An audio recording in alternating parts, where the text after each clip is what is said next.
Welcome back. My name is Craig Carroll, president of Team One Plastics, and it's my pleasure to have Jeff Mengel, partner and plastics industry specialist with the accounting firm Plant Moran.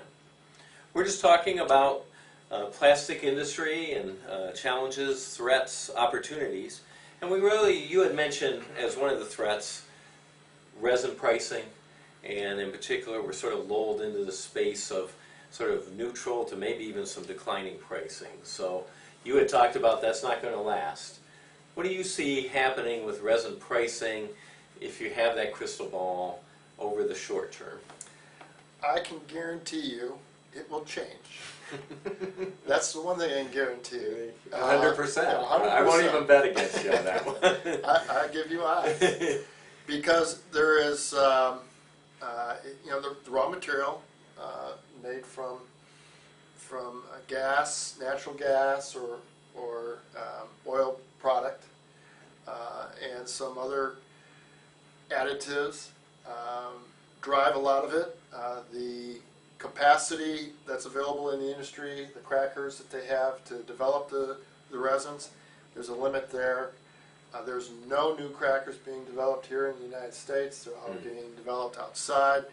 A lot in Middle East and some in China, some down in Mexico.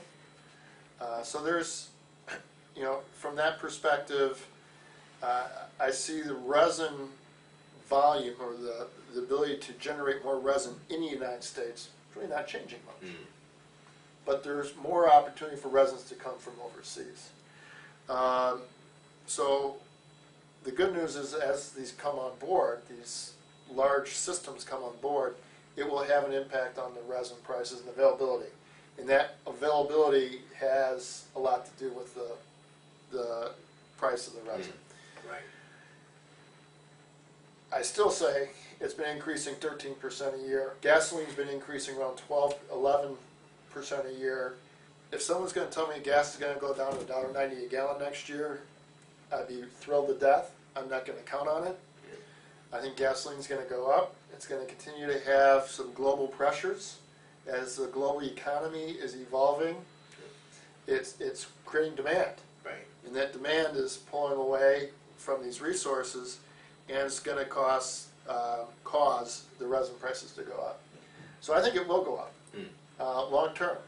Short term, it's going to ebb and flow. Right. And what we have to have as processors is flexibility to deal with it. Positions with our customers to manage those customers and the customer contracts. And frankly, having some, not burning the bridges associated with your suppliers, because there's only so many suppliers you can work with. And particularly in the automotive space, you're dictated who your supplier is going to be. So you might as well be nice to them. And on the other side is, you do have to manage your customer on this. This is a customer-specific conversation you need to have, and it's only fair that it be managed in a logical way, and not on every time there's a change you go in crying, but also every time there's a change they say no, you can't do anything, and you're stuck, because 13% a year is just not going to be enough for us to survive on. There's not going to be any margin left after a year of that. Right. Well, that's interesting in terms of customer management, because have you seen an improvement in that? In particular, I know in the automotive space, which is where we are at, before the Great Recession, it was almost impossible to get a resin price increase, let alone any other increase. It seems like that's at least changed. Rational customers understand that those things go up, they go down, and they want to work with you in developing it. Are you seeing that as a trend within the whole industry? Yeah, I'm trying to guess whether it's the customers becoming more rational or the supply base being more rational. So good question. I do think the supply base said enough's enough. Yeah. All right. Yeah. When we have stuff going on in the industry, the Great Recession, it came around, and a lot of people were close to going out of business, and a lot of people did go out of business.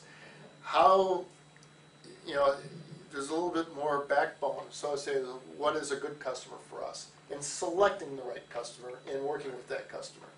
Yeah. So I think that's part of it, and I think the other part is the customers also see a decline in number of potential suppliers and a rational approach to dealing with that supply base. Yeah.